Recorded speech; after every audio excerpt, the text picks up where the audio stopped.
तो सेक्शन 12 का कंप्लाई करने के लिए जो है वो ज्यादा डेफर नहीं कर सकता, उसको जो है इनवॉइस इशू करना ही पड़ेगा, उसके पास और कोई ऑप्शन नहीं है। बिफोर और at the time of removal या फिर डिलीवरी जो है उसको इनवॉइस इशू करना ही पड़ेगा। यही बात यहाँ पे सेक्शन जो है सेक्शन 31 जो है यही बात कहता है, और कि उनको इन दोनों केसेस में जोन सा भी केस होगा, चाहे रिमूवल ऑफ गुड्स का होगा चाहे डिलीवरी टू द रेसिपिएंट होगा, दोनों केसेस में जो है उसको बिफोर और एट द टाइम जो है इशू, यहाँ लिखा है issue a tax invoice showing, ये सारी चीजें जो है उसमें टैक्स इनवॉइस में शो होंगी, वो डिटेल में हम बाद में डिस्कस करेंगे। बस मेन बात जो हम आज हमें समझनी है वो यही है कि उसको सेक्शन 31 के हिसाब से जो है बिफोर मैंडेटरी है कि उसको पहले ही जो है पहले या eight the time of removal या डिलीवरी जो है उसको टैक्स इनवॉइस इशू करना है, राइट। इसको हम बाकी इसकी डिटेल में चर्चा जो है सेक्शन 31 की हम बाद में करेंगे। जो हमें रेफरेंस लेना था सेक्शन 12 के लिए वो यही लेना था कि वहां पे जो टाइम लिमिट प्रिस्क्राइब्ड है सेक्शन 31 में वो बिफोर और एट द टाइम हो गया गुड्स के लिए। ऐसे ही हम सर्विसेज का जब सेक्शन 13 करेंगे तो वहां पे हम सर्विसेज की बात करेंगे कि सर्विसेज के रिगार्ड में सेक्शन 31 क्या कहता है। अभी नहीं बात करेंगे क्योंकि अभी हम गुड्स की बात कर रहे हैं और गुड्स का हमने सेक्शन 31 देख लिया। अब दोबारा हम चलते हैं, जो हम डिस्कस कर रहे हैं सेक्शन नंबर 12। तो सेक्शन नंबर 12 में दो क्लॉजेस हमने देखे। हमने सेक्शन 12 में देखा कि कहता है date of issue of invoice, date of issue of invoice, ठीक है, date of issue of invoice और last date on which he is required to be under section 31। तो लास्ट डेट हमारी बिफोर और एट द टाइम, अगर उसने पहले ही invoice issue कर दिया, अगर उसने पहले ही इनवॉइस इशू कर दिया तो डेट ऑफ इनवॉइस हो गई, राइट। उसने और last date on which he is required under section 31, last date क्या था, at the time of removal. मान लेते हैं रिमूवल हुआ, रिमूवल हुआ उसका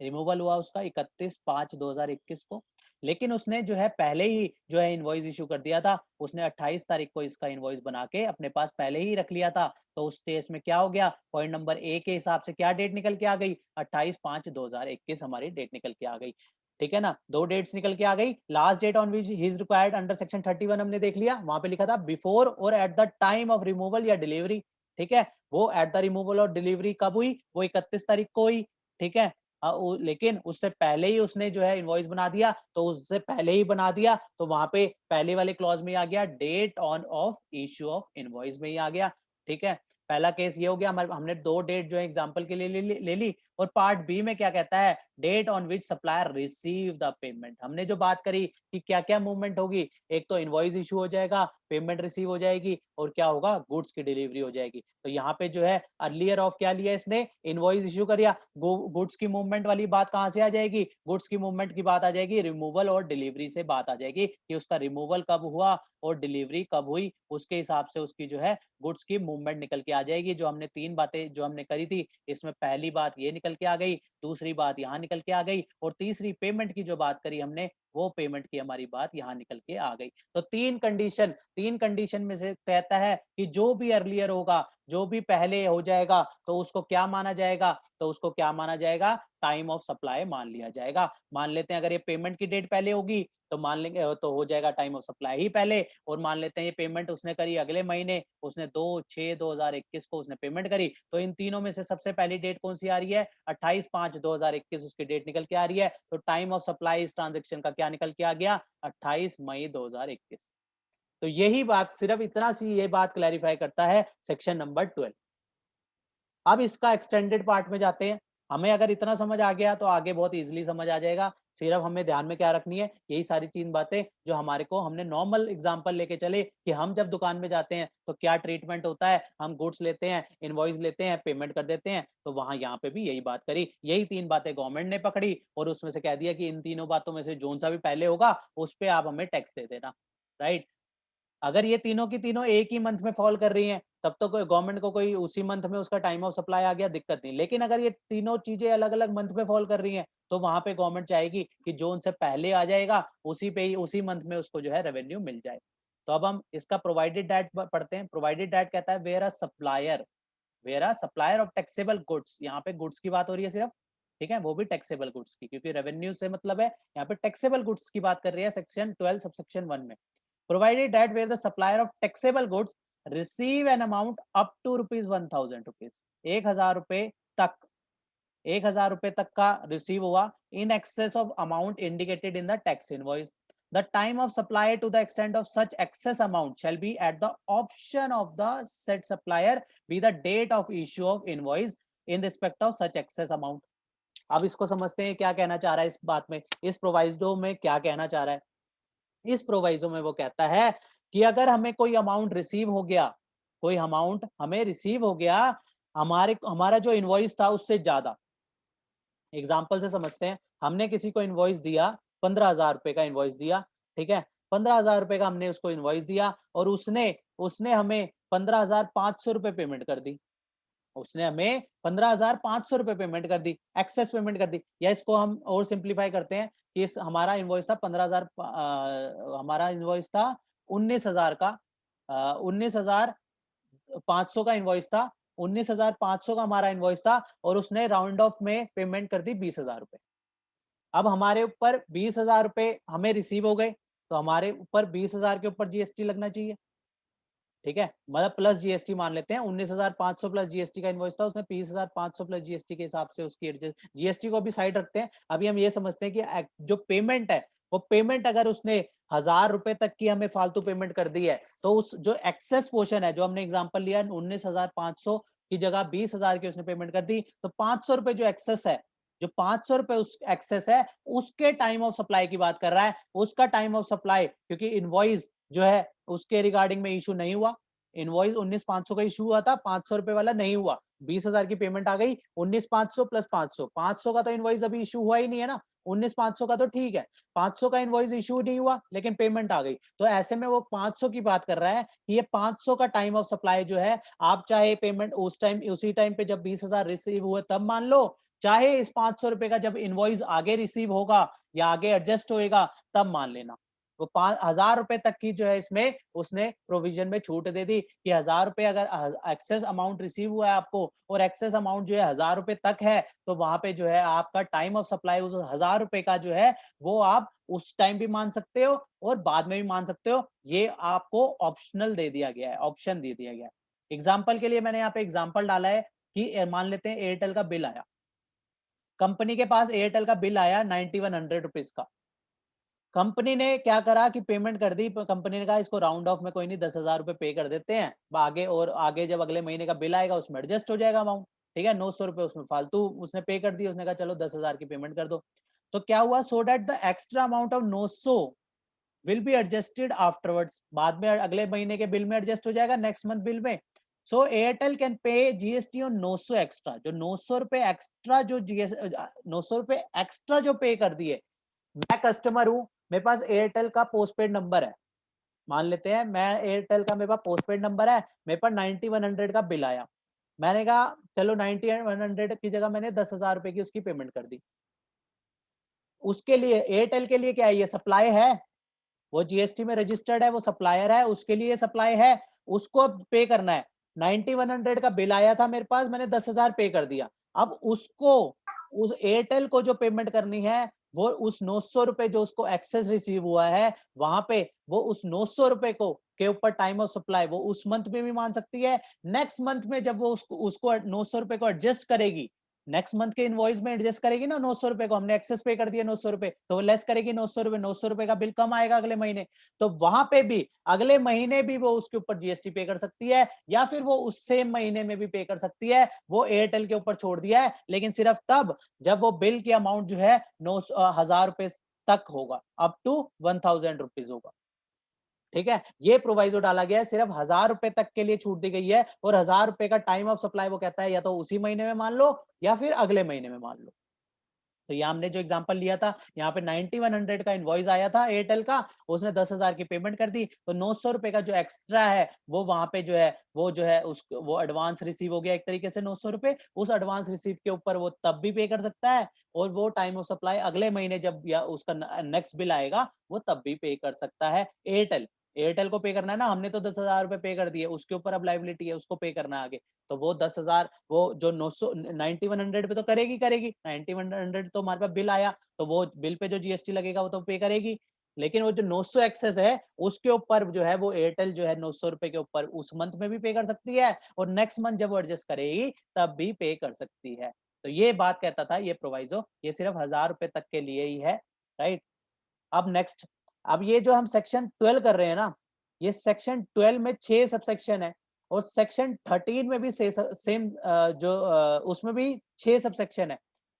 सर्विसेज के केस में। जैसे यहाँ पे लिखा गया है सेम वहां पे भी लिखा गया है, बिल्कुल यही प्रोविजंस वहां पे लिखे गए हैं। हमें सेक्शन 12 अगर ढंग से समझ आ गया, मान लो साथ साथ हमारा सेक्शन 13 भी कवर होके चल रहा है, वहां पे जस्ट गुड्स की जगह सर्विसेज की बात करी गई है, तो बस वहां पे जो है थोड़ा बहुत चेंज जो आएगा वो हम डिस्कस करेंगे। बाकी जो सब सेक्शन 4, 5, 6 है वो एज इट इज एक तरीके से सेम है। बाकी 1, 2, 3 13(1), 13(2), 13(3) में जो उनसे चेंजेस आएंगे उसको हम डिस्कस करेंगे। बाकी जो है और वो सेम है, मैं आपको दिखा दूंगा कि क्या क्या बाकी उसमें क्या लिखा हुआ है, हम करेंगे सारा। लेकिन मैं वैसे बता रहा हूँ कि जो 12 समझ आ गया तो 13 में कोई भी दिक्कत नहीं आएगी। अब इसके में 2 एक्सप्लेनेशन दी है। 2 एक्सप्लेनेशन में पहले कहता है कि सप्लाई के बारे में कहता है, supply shall be deemed to have been made to the extent it is covered by the invoice. जो कि अभी हमने जिस तरीके से एग्जांपल लिया उसको भी समझ सकते हैं कि 9100 का इनवॉइस आया, तो वहां पे जो इनवॉइस जो सप्लाई की वैल्यू रहेगी वो 9100 जो है वो जो है वैल्यू रहेगी कवर्ड बाय द इनवॉइस। जो इनवॉइस में जो टैक्सेबल वैल्यू,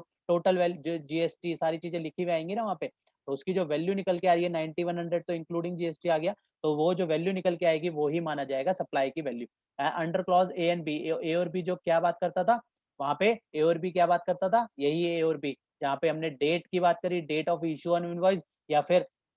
सेक्शन 31 के हिसाब से लास्ट डेट, या फिर पेमेंट, तीनों में जो वैल्यू रहेगी, क्योंकि वैल्यू भी तो देखनी है ना, टाइम ऑफ सप्लाई तो डेट बता देगा, जीएसटी लगाने के लिए वैल्यू भी चाहिए, वैल्यू जो है वो मान लेगा जो कवर्ड बाय इनवॉइस, जो इनवॉइस में वैल्यू रहेगी, या फिर पेमेंट। पेमेंट में कैसे रहेगी वो हमने अभी जो एग्जांपल लिया, जो 10,000 वाला एग्जांपल लिया था, जहाँ पे उसको 118 से डिवाइड किया था, अगर याद है तो वो यहाँ से रिलेट करता है। अगर इनवॉइस हमें पेमेंट, इनवॉइस पहले इशू हो गया और पेमेंट बाद में आई, तब तो इनवॉइस ही बता रहा है कि इतना जीएसटी है। लेकिन अगर पेमेंट पहले आ गई, जो हमने एग्जांपल लिया था 10,000 रुपए की पेमेंट पहले आ गई थी लेकिन इनवॉइस नहीं आया, तो हम मान लेंगे कि 10,000 के अंदर ही जीएसटी इंक्लूड है, तो 10,000 डिवाइड बाय 118 इंटू 18 करके उसकी वैल्यू हमने निकाल ली थी, 1825 रुपए को जो उसकी वैल्यू आई थी, वो ये बता रहा है कि हम सप्लाई की वैल्यू जो है उस तरीके से वहां पे डिटरमाइन करेंगे। इनवॉइस होगा, इनवॉइस पहले होगा तो इनवॉइस बता देगा, और पेमेंट पहले होगी तो पेमेंट की जो है रिवर्स कैलकुलेशन करके वहां से निकाल लेंगे। एक्सप्लेनेशन 2 बात करता है date on which supplier receive the payment. कौन सी डेट मानेंगे कि किस डेट में जो है सप्लायर को पेमेंट रिसीव हो गई। मान लो चेक मिला 2 तारीख को, 2/5/2021 को, 2 मई को उसको चेक मिला, 2/5/2021 को उसको चेक मिला, 2/5/2021 की उसमें डेट थी, ठीक है। इसने उसको 3 तारीख को डिपॉजिट किया, 3 तारीख को इसने उसको बैंक में डिपॉजिट किया, और 5 तारीख को जो है उसके 5 मई को जो है इसके अकाउंट में क्रेडिट हो गए। तो हम date of receive of payment, supplier को कब रिसीव हुआ, कौन सी डेट मानेंगे, यहाँ पे वो उस बारे में बात करता है कि डेट ऑफ रिसीव कब मानेंगे। पेमेंट, जब payment is entered in the books of accounts, जब वो दिखा रहा है कि मेरे को पेमेंट रिसीव हो गई, उसने अपनी बुक्स में एंटर कर दिया कि मेरे को 3 तारीख को पेमेंट रिसीव हो गई, या 2 तारीख को पेमेंट रिसीव हो गई, उसने जब बुक्स ऑफ एंट्री कर दी वो वाली डेट, या फिर जब उसके अकाउंट में क्रेडिट हो गया। अकाउंट में क्रेडिट कब हुआ, उसको 5 तारीख को क्रेडिट हुआ, जो भी पहले डेट आएगी, मान लेते हैं उसने एंट्री बाद में करी, उसने 8 तारीख को एंट्री करी, 8/5 को उसने अपनी बुक्स में रिकॉर्ड करा, लेकिन चेक पहले ही 5 मई को क्लियर हो गया था, तो विच एवर इज अर्लियर, तो 5 मई 2021 हमारी मान ली जाएगी date on which supplier receive the payment. 5 मई को उसको मान लिया जाएगा कि पेमेंट रिसीव हो गई, उसने बुक्स में पहले एंट्री कर ली तो वो पहले वाली डेट आ जाएगी। तो यहाँ पे सिर्फ यही एक्सप्लेनेशन 2 में सिर्फ यही बात बताई गई है। अब हम एक इंपॉर्टेंट पार्ट करने जा रहे हैं, जो कि नोटिफिकेशन इशू करी गई जिसके रिगार्डिंग में, उसको नोटिफिकेशन को समझने के लिए हम पहले जो है उस नोटिफिकेशन को समझेंगे कि उस नोटिफिकेशन में क्या बात करी गई। अभी जो हम गुड्स का केस देख रहे हैं, गुड्स के केस में क्या होता था, पहले जो वैट की रिजीम थी, वैट की रिजीम वगैरह में क्या होता था, जब बंदा सेल करेगा, जिस मंथ में वो सेल करेगा, मान लो मई 2021 में उसने सेल करी, तो उसका टाइम ऑफ सप्लाई जो है मई 2021 मान लेते थे। नॉर्मली जो है स्टेट वैट हर जगह अलग अलग होता था, स्टेट के हिसाब से रहेगा, लेकिन नॉर्मल जो है नॉर्मल प्रोविजन के हिसाब से कह रहा हूँ कि यहाँ पे जो सिंप्लीफिकेशन करने के लिए कि मई जो जिस मंथ में उसकी ट्रांजेक्शन इनकर्ड होती थी उस मंथ में मान लेते थे। मई मंथ में हुई, चाहे इसकी पेमेंट पहले आ गई, मान लो चाहे इसकी पेमेंट अप्रैल 2021 में आ गई, चाहे इसकी पेमेंट जो है जून 2021 में आ गई। उसको जो सेल की वैल्यू मान लेते थे, ठीक है जी आपके सेल इस टाइम पे हुई है, इसको मान लेते थे। अब प्रॉब्लम क्या आती है, अब प्रॉब्लम आ गई जीएसटी के अंदर। जीएसटी में जो प्रोविजन हमने देखा अभी सेक्शन 12 सबसेक्शन 1 देखा, उसमें वो कहता है कि भैया आपका इनवॉइस, इनवॉइस की date, last date of invoice, invoice issue नहीं किया अगर, last date of invoice under section 31, या फिर पेमेंट, वो कहता है विच एवर इज अर्लियर। कुछ भी अर्लियर होगा तो आपके ऊपर जीएसटी की लाइबिलिटी आ जाएगी। अब तीनों में से कुछ भी पहले होगा तो लाइबिलिटी आ जाएगी। मान लो उसके पास पेमेंट आ गई, उसके पास पेमेंट पहले आ गई, उसने पेमेंट रिसीव हुई, पेमेंट रिसीव हो गई इसको 30/5/2021 को पेमेंट रिसीव हो गई, ठीक है। एक ऑर्डर, ऑर्डर के तहत और सब रेसिपिएंट ने पेमेंट दे दी, और इसका ऑर्डर जो है उसको जो है ऑर्डर जाना था इसका 2/6 को, जो है ये माल अभी बना नहीं था, जो है 1 तारीख को माल रेडी हो गया, 2 तारीख को जो है ये माल डिस्पैच होना था। लेकिन क्या हुआ, फर्दर क्या हुआ कि उसने सप्लायर ने जो है और रेसिपिएंट ने जो है मना कर दिया। अब ये पेमेंट रिसीव हो गई 30 मई को, तो मई 2021 के हिसाब से टाइम ऑफ सप्लाई इंकर्ड हो गया, टाइम ऑफ सप्लाई का प्रोविजन इंकर्ड हो गया। लेकिन हुआ क्या, पेमेंट बाद में फर्दर ऑर्डर कैंसिल हो गया, या मान लेते हैं इसको ऑर्डर 7 जून को जाना था, बनने में टाइम लगना था, तो ठीक है 1 महीने बाद जाना था। तो ये जो है फर्दर जो है रेसिपिएंट ने कहा कैंसल, कैंसल कर दिया भाई, इसने कहा भाई पेमेंट वापस कर दो, मेरे को नहीं चाहिए माल। अब इसने 30 मई को इसने टाइम ऑफ सप्लाई आ गया था, तो इसने अपनी जीएसटीआर 3B फाइल करी। इसने मान लेते हैं 20 तारीख, 20/6/2021 इसकी ड्यू डेट थी। इसने जो है ड्यू डेट से पहले पहले ही मान लेते हैं 20 को ही इसने अपनी 3B फाइल करी और जीएसटी जो है पे कर दिया। अब इसने जीएसटी पे कर दिया इस ट्रांजेक्शन के ऊपर, इसको मान लेते हैं पेमेंट एडवांस रिसीव हुआ था 1 लाख रुपए का। इसने 1 लाख के ऊपर रिवर्स कैलकुलेशन करी होगी, ठीक है ना। इसने 1 लाख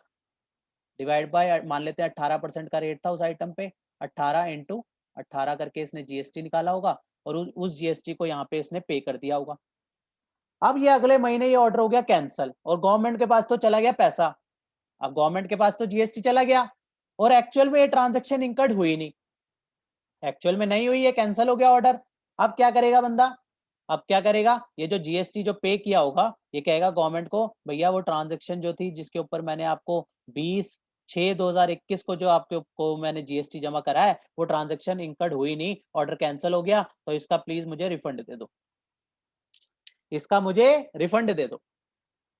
तो इस तरीके की जो ट्रांजैक्शन, अब पहले क्या था वैट में, क्या था यहाँ पे जब सेल होती थी, जब सेल हो जाती थी, वो कहता था टाइम ऑफ सप्लाई आ गया, आप इसके ऊपर मुझे वैट दे दो, कोई दिक्कत नहीं थी। वो कहता था ठीक है भैया सेल हो गई है, अब मैं इसके ऊपर वैट दे दूंगा। अब यहाँ पे क्या हुआ, यहाँ पे ये एक ट्रांजेक्शन की बात करी जहाँ पे एडवांस आया, फिर ऑर्डर कैंसिल हो गया, कोई प्रॉब्लम आई, कैंसिल हो गया, तो ऐसे केसेस में बंदा कहेगा मेरे को रिफंड दो, वो रिफंड में ये पहले वो पे करेगा, फिर वो रिफंड मांगेगा। तो ये जो प्रॉब्लम रही, इस प्रॉब्लम को समझा गवर्नमेंट ने, इस प्रॉब्लम को समझा, और गवर्नमेंट ने कहा क्या करा, गवर्नमेंट ने एक नोटिफिकेशन इशू करी, गवर्नमेंट ने नोटिफिकेशन नंबर 66 इशू करी। और 66 में जो है कंडीशन जो थी सेक्शन 12(2) की, 12(2)(b) की जो कंडीशन थी, 12(2)(b) में क्या कंडीशन थी, 12(2)(b) में क्या कंडीशन थी, पेमेंट की कंडीशन थी। दोबारा चलते हैं हम सेक्शन में, ये 12(2)(b), 12(2)(b) क्या कहता था, date on which receive the payment. अब पेमेंट पहले रिसीव हो गई थी हमारे एग्जांपल में, अभी जो हमने एग्जांपल लिया, और उसके हिसाब से हमारा टाइम ऑफ सप्लाई बन गया मई में, और हमने पेमेंट कर दी। तो यहाँ पे इस नोटिफिकेशन इशू करी गई, नोटिफिकेशन 66/2017 इशू करी गई, और 66/2017 में क्या कहा कि गुड्स के केस में, कि गुड्स के केस में जो है सेक्शन 12(2)(b) जो है उसको जो है रिमूव कर दिया जाएगा। मतलब गुड्स के केस में जो है एडवांस में गुड्स के केस में यहाँ पे अभी हम सिर्फ गुड्स की बात कर रहे हैं, सेक्शन 12 में बात कर रहे हैं, तो गुड्स के केस में जो है अगर हमें एडवांस पेमेंट आ गई तो भी जीएसटी इंकर्ड उस मंथ में नहीं होगा, क्योंकि 12(2)(b की जो कंडीशन है टाइम ऑफ सप्लाई की, वो नोटिफिकेशन 66/2017 के तहत जो है उसको हटा दिया गया। मतलब अब जब इनवॉइस, कौन सी कंडीशन रह गई, सिर्फ सिर्फ और सिर्फ कंडीशन रह गई 12(2)(a) की कंडीशन रह गई कि जहां पे वो इनवॉइस इशू करेगा या फिर last date of under section 31, तब जाके उस मंथ में जो है उसकी जो है लाइबिलिटी इंकर्ड हो जाएगी जीएसटी पे करने की। अदरवाइज अदरवाइज क्या हो गया, अदरवाइज उसके लिए रियायत हो गई। अब वो जो है एडवांस के केस में उसको चेक करनी पड़ेगा कि एडवांस रिसीव हुआ और जो है उसको कल को ऑर्डर कैंसिल हो जाए तो फिर रिफंड, जब उसको लाइबिलिटी इंकर्ड नहीं हुई, जब वो एक्चुअल में सप्लाई करेगा और सेक्शन 12(2)(a) के हिसाब से जब वो इनवॉइस इशू करेगा, और ठीक है, या फिर सेक्शन 31 के हिसाब से टैक्स इनवॉइस इशू करेगा, वहां पे उस मंथ में उसका टाइम ऑफ सप्लाई आ जाएगा, तो कोई दिक्कत ही नहीं है। तो इसलिए यही बात यहाँ पे मैंने पूरी की पूरी लिख दी है जो अभी हमने डिस्कशन करी। as the time of supply on advances, time of supply of advances received in case of supply of goods। एक एक वर्ड का जो है ध्यान में रखना है, लिखते हुए जो है काफी ध्यान रखना पड़ता है कि कहीं गलत ना हो जाए कोई चीज। तो यहाँ पे वो कहता है time of supply resulting so many issued to the industries as old as, एक कहाँ चला गया, एक मिनट,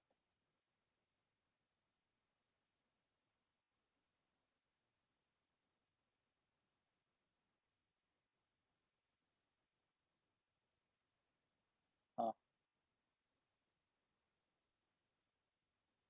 हाँ, कहता है so many issue to the industry as old regime, as old regime tax, VAT या सीएसटी की बात करें ऑन द सेल्स बेसिस, वहां पे सेल जब होती थी वहां पे उस टाइम पे इंकर्ड हो जाता था, not on the payment basis. Payment से मतलब नहीं था यहाँ पे, तो पेमेंट और से वो जो है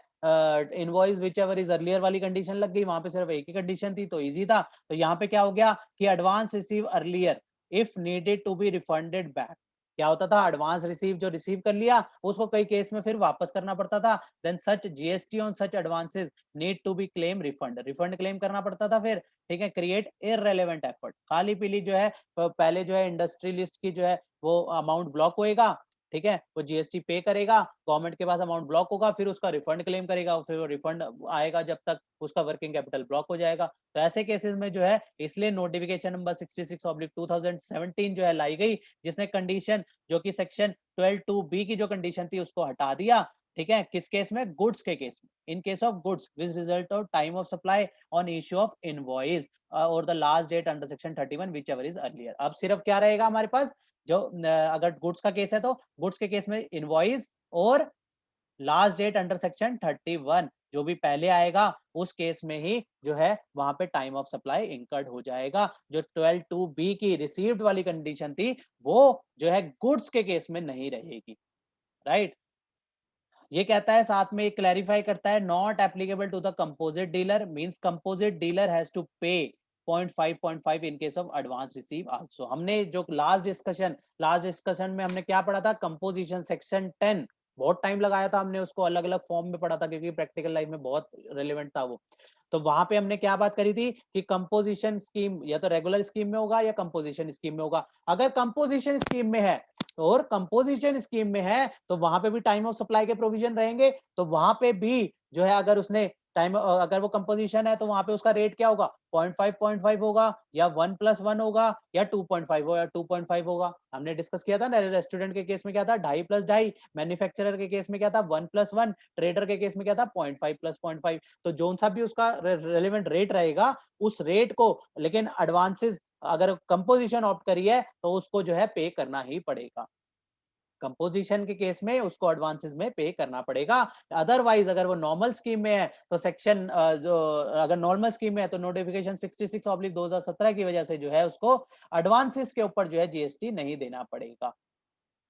राइट। अब हम मूव करते हैं, अब हमारा नॉर्मल प्रोविजन जो है हो गया। अब हम बात करेंगे सेक्शन 12 सबसेक्शन 3, सेक्शन 12 सबसेक्शन 3 जब हमने स्टार्टिंग में यहाँ पे बात करी थी, तो भी मैंने कहा था कि रिवर्स चार्ज के लिए हम अलग से जो है सेक्शन कवर करेंगे। 12 में अलग से बात करी गई थी, 12(3) में, और सेम जो है बात करी गई है 13(3) में। 13(3) किसके रिगार्डिंग में होगा? सर्विसेज के रिवर्स चार्ज आरसीएम सर्विसेज के केस में, और यहाँ पे 12(2) जो बात करता है आरसीएम के गुड्स के केस में जो है क्या टाइम ऑफ सप्लाई रहेगा। अब मतलब इसमें फर्क क्या पड़ गया कि यहाँ पे रेसिपिएंट को पे करना है, रेसिपिएंट को पे करना है, लेकिन रेसिपिएंट को कब पे करना है, अब हम वो बात करेंगे। सेक्शन 12 सबसेक्शन 3 कहता है कि रेसिपिएंट को, अब पता लग गया मेरे सप्लाई, पहले हमने जो बात कर रहे थे, अभी तक हम बात कर रहे थे कि सप्लायर को पे करना था, अब सप्लायर की जगह रेसिपिएंट को पे करना है, तो रेसिपिएंट को मुझे कब जीएसटी पे करना है, अब हम वो बात करेंगे। अब हम ये ध्यान में रखेंगे कि हमें रेसिपिएंट की क्या ट्रांजेक्शन रहती है। जब हमने सप्लायर का देखा तो सप्लायर क्या करता था, सप्लाई सेल करता था, सप्लाई करता था, तो उस केस में क्या होता था, वो इनवॉइस इशू करता था, वो गुड्स देता था और पेमेंट रिसीव करता था। रेसिपिएंट क्या करेगा, इसका उल्टा करेगा, पेमेंट देगा। रेसिपिएंट रेसिपिएंट क्या करेगा, वो पेमेंट देगा, गुड्स रिसीव करेगा और इनवॉइस रिसीव करेगा। यही होगा। वो जो हमने कंडीशन देखी सप्लायर के पॉइंट ऑफ व्यू से, उसका उल्टा हो गया रेसिपिएंट के लिए। अब यही जो तीन चीजें हो गई, मान लेते हैं मैं रेसिपिएंट हूं, या अपने आप को रेसिपिएंट मान लो, कैसे भी मान लो, चीज समझ में आनी चाहिए, अपने आप को मानो तो रेसिपिएंट हो, तो दुकान पे गए तो सामान लोगे तो क्या होगा, आरसीएम में फॉल करते हो, और आरसीएम में क्या होगा कि खुद को पे करना पड़ेगा, खुद को पे करना है जीएसटी, तो कब पे करना है ये डिटरमाइन करेंगे। तो हम क्या दुकान पे जाएंगे तो क्या होगा, हम गुड्स लेंगे, पेमेंट देंगे और इनवॉइस लेंगे। तीन चीजें हो गई, वही तीन चीजें जो पहले थी वही तीन चीजें होंगी, बस रिवर्स हो जाएंगी। ठीक है, तो अब अपने ऊपर लेके चलो कि रेसिपिएंट है, अब टाइम ऑफ सप्लाई का प्रोविजन देखते हैं कि सेक्शन 12 सबसेक्शन 3 हमारे को क्या कहता है कि हमें अब उस ट्रांजेक्शन के ऊपर जीएसटी कब पे करना है।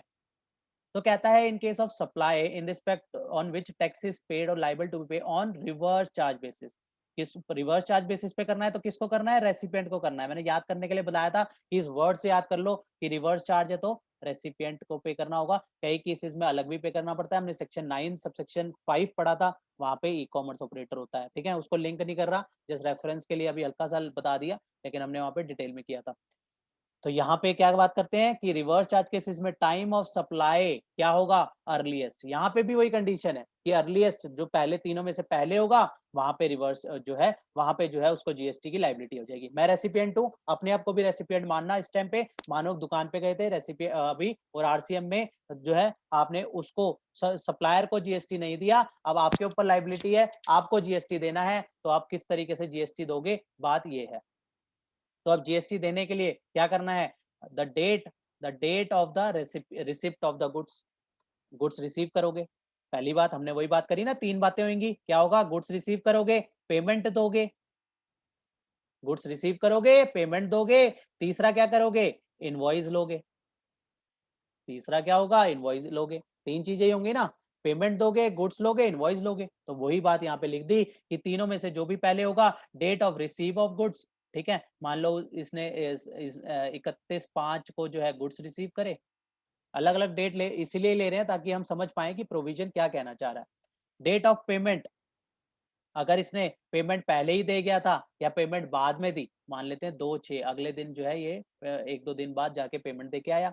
पेमेंट किस कब माना जाएगा, पेमेंट माना जाएगा जब इसने अपने बुक्स ऑफ अकाउंट्स में पेमेंट एंटर कर दी या इसके अकाउंट से डेबिट हो गए। ठीक है ना, जैसे अभी हमने ऊपर पढ़ा था सप्लायर के केस में कि उसके अकाउंट में क्रेडिट हो जाएंगे वो डेट, या जब वो अपने बुक्स ऑफ एंट्री, सेम। अब वो सारी बातें जो है सेम वे में ही रिवर्स होती हुई चली जाएंगी। अगर ऊपर की चीज समझ आई है, ये सारी अब जो है रिवीजन होती जाएगी हमारी, क्योंकि हमने गुड्स का केस देखा, गुड्स में सप्लायर का केस देखा, उसका रिवर्स जो है वो रेसिपिएंट का केस बन गया रिवर्स चार्ज में। तो वही सारी बातें जो है यहाँ पे लग के आ जाएंगी। और जब हम सर्विसेज में जाएंगे वहां पे भी हम दो केस देखेंगे, सप्लायर के पॉइंट ऑफ व्यू से तो वो हमारा गुड्स वाला सेम कॉपी हो जाएगा, और जब हम सब सर्विसेज का आरसीएम में देखेंगे रेसिपिएंट के ऊपर, तो वो हमारा जो अब हम ये कर रहे हैं 12(3) हमारा सेम जो है 13(3) में भी इसी तरीके से बात निकल के आएगी। थोड़ा बहुत प्लस माइनस होता है सिर्फ, बाकी सारा प्रोविजन उसी तरीके से है। थोड़ा सा जो है टाइम फ्रेम का फर्क है, सिर्फ टाइम का जहाँ पे डिफरेंस आएगा वो मैं हाईलाइट कर दूंगा। वहां पे टाइम का कहीं पे 30 डेज अलाउड होता है, कहीं पे 60 डेज होते हैं, वो देखते हैं। बाकी जो माइंड सेट, जो नॉर्मल चीजें हैं, जो नॉर्मल जो तीन फिनोमिना है, वो सारी जगह उस तरीके से सेम ही चल रहे हैं। रिसीव हो रहा है, माल जा रहा है, पेमेंट रिसीव हो रही है, इनवॉइस जा रहा है, तीन चीजें फ्लो हो रही हैं, वही चीजें फ्लो होती हुई आ रही हैं गुड्स के केस में, राइट। तो पेमेंट की बात हो गई कि पेमेंट के केस में कैसे रहेगा, ठीक है। पेमेंट कब मानी जाएगी, जब बुक्स में एंट्री हो गई कि हमने जो है अमाउंट जो है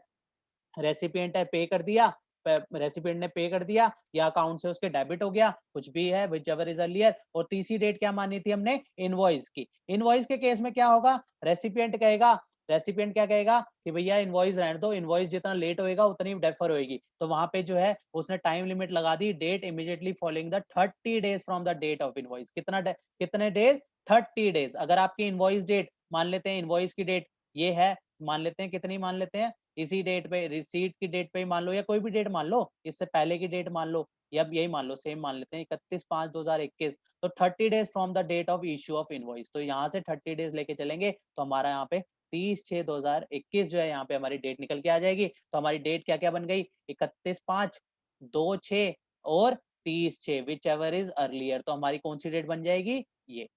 हमारी बन जाएगी time of supply under RCM. ये किसको पे करना है, अब रेसिपिएंट को पे करना है इसमें जीएसटी, ठीक है। तो ये तीन डेट हमारी निकल के आ जाएंगी। यहाँ पे क्या फर्क आया, फर्क सिर्फ इतना है, आरसीएम के केस में जो है 30 डेज फ्रॉम द इनवॉइस, यहाँ पे 30 दिन का टाइम जो है एक्स्ट्रा दिया जाता है, यहाँ पे 30 दिन का ग्रेस पीरियड मिल जाता है पार्ट नंबर सी में। सब 3 में के क्लॉज नंबर सी में जो है 30 दिन का टाइम मिल जाता है। ये कहता है any other document like cash memo by whatever name called in lieu of by the supplier. इसका मतलब क्या है कि अगर सप्लायर अनरजिस्टर्ड है और हमारे पास 94 पे लाइबिलिटी आ रही है, 94 हमने किया था ना, सेक्शन 94 याद है, अनरजिस्टर्ड से माल लेने के ऊपर हमारे ऊपर आरसीएम पे लाइबिलिटी आती है। तो ऐसे केसेस में वो सामने वाला सप्लायर अनरजिस्टर्ड होगा, अनरजिस्टर्ड से लेने पे, अनरजिस्टर्ड है तो हमें टैक्स इनवॉइस नहीं देगा, वो नॉर्मल इनवॉइस दे देगा, वो कैश मेमो दे देगा। तो इसलिए यहाँ पे एनी अदर डॉक्यूमेंट भी लिख दिया गया है। तो ऐसे केसेस में भी हमें एज अ रेसिपिएंट जो है उस ट्रांजेक्शन के ऊपर जीएसटी पे करना है। तो वहां पे जो है हमारे पास तीन लिमिट निकल के आ गई, date of receive, date of receive of goods, date of payment, और तीसरी क्या निकल के आ गई, 30 दिन इनवॉइस से लेकर 30 दिन, जो भी पहले होगा हमारे ऊपर वो डेट हो जाएगी। रेसिपिएंट को जो है उस डेट के हिसाब से जो है उसके ऊपर टाइम ऑफ सप्लाई आ जाएगा। इसमें प्रोवाइडेड दैट, इसमें कहता है provided that where it is not possible to determine the time of supply. अगर फिर भी किसी कारणवश clause number A B C में अगर टाइम जो है टाइम ऑफ सप्लाई जो हमने ऊपर पढ़ा, ऊपर ये देखे, इसमें आरसीएम के केस में अगर हमें डिटरमाइन नहीं हो पा रहा, अगर हमें ए बी सी के हिसाब से नहीं हो पा रहा, तो उस केस में टाइम ऑफ सप्लाई क्या मान लेंगे, हम मान लेंगे डेट जब उसने entry in the books of accounts of the recipient. Recipient ने अपने बुक्स पे तो एंट्री डाली होगी ना उसकी, रेसिपिएंट ने माल रिसीव किया, माल रिसीव किया, उसने पेमेंट करी, तो यहाँ कहीं ना कहीं उसने अपनी बुक्स में एंट्री तो डाली होगी। तो हमें अगर ऊपर की तीन चीजें, date of receipt of goods, उसने कब रिसीव करे थे वो नहीं पता लग रहा, मान लो उसने आगे जो है सेल कर दिए थे, उसकी वो चीज, वो डेट नहीं मिल रही, तो ऐसे केसेस में डेट ऑफ रिसीट का नहीं पता लग रहा, डेट ऑफ पेमेंट का नहीं पता लग रहा, या फिर 30 डेज ऑफ इनवॉइस का नहीं पता लग रहा, तो ऐसे केसेस में हम क्या डेट लेके चलेंगे, हम रेसिपिएंट की बुक्स देखेंगे, और रेसिपिएंट की बुक्स में देखेंगे कि किस दिन में जो है उसने अपनी बुक्स में एंट्री डाली है, वो बुक्स की एंट्री जो सी डेट पे होगी, उस डेट को हम मान लेंगे टाइम ऑफ सप्लाई, उस डेट को हम मान लेंगे टाइम ऑफ सप्लाई हम मान लेंगे। तो इस तरीके से अब तक, अभी तक जो हमने किया, हमें क्या क्या क्लियर हुआ इसमें, हमें सप्लाई, हमने गुड्स के केस में नॉर्मल सप्लायर के ऊपर क्या आएगा तीनों में से हमने वो देखा। अगर हम सप्लायर की जगह रेसिपिएंट की बात करें तो रेसिपिएंट के केस में तीन क्या कंडीशन आएगी टाइम ऑफ सप्लाई की, हमने वो भी देख ली। अब अगला पार्ट आता है इसका, सेक्शन 12 सबसेक्शन 4। सेक्शन 12 सबसेक्शन 4 बात करता है वाउचर्स की। अब ये वाउचर्स कहां से आ गए, अब ये वाउचर्स है क्या, वाउचर्स कहां से आ गए, इसको पहले समझते हैं। पहले वाउचर समझने पड़ेंगे, फिर जाके वाउचर्स का टाइम ऑफ सप्लाई समझ में आएगा। वाउचर समझने के लिए हम इसको अगर समझे तो, अगर हम मान लेते हैं कंपनी टीसीएस, कोई भी मान लो, टाटा कंसल्टेंसी एग्जांपल के लिए ले रहे हैं, इसमें मिस्टर ए एम्प्लॉय है, बहुत सारे एम्प्लॉयज हो गए इसमें। तो यहाँ पे टीसीएस ने क्या किया, अपने एम्प्लॉयज को सुडेक्सो वाउचर, सुडेक्सो तो सुना होगा, सुडेक्सो वाउचर उसने दे दिए, उसने सुडेक्सो वाउचर दे दिया, 1000 रुपए के सुडेक्सो वाउचर दे दिया। सुडेक्सो वाउचर में वो सुडेक्सो वाउचर वो कहीं पे भी फूड कोर्ट में इस्तेमाल कर सकता था, ठीक है। उसके वाउचर था, ये वाउचर के वाउचर में वैल्यू लिखी हुई थी कि ये 1000 रुपए का वाउचर है, ठीक है ना, एंजॉय। अब ये वाउचर के पीछे बैक साइड में टर्म एंड कंडीशन लिखी होती है, मान लो यहाँ पे भी टर्म एंड कंडीशन लिखी हुई है, सारी टर्म एंड कंडीशन लिखी हुई है, ठीक है ना। ये आप कहीं पे भी यूज कर सकते हो, इसकी वैलिडिटी इतने दिन की रहेगी, ये सारी वाउचर हमें नॉर्मली पता है कैसे रहते हैं, ठीक है। हमें वाउचर समझने के लिए प्रैक्टिकली बस वैसे हम इसको लेके चल रहे हैं, इस तरीके से हम मान लेते हैं हमारे पास सुडेक्सो वाउचर हमें मिले।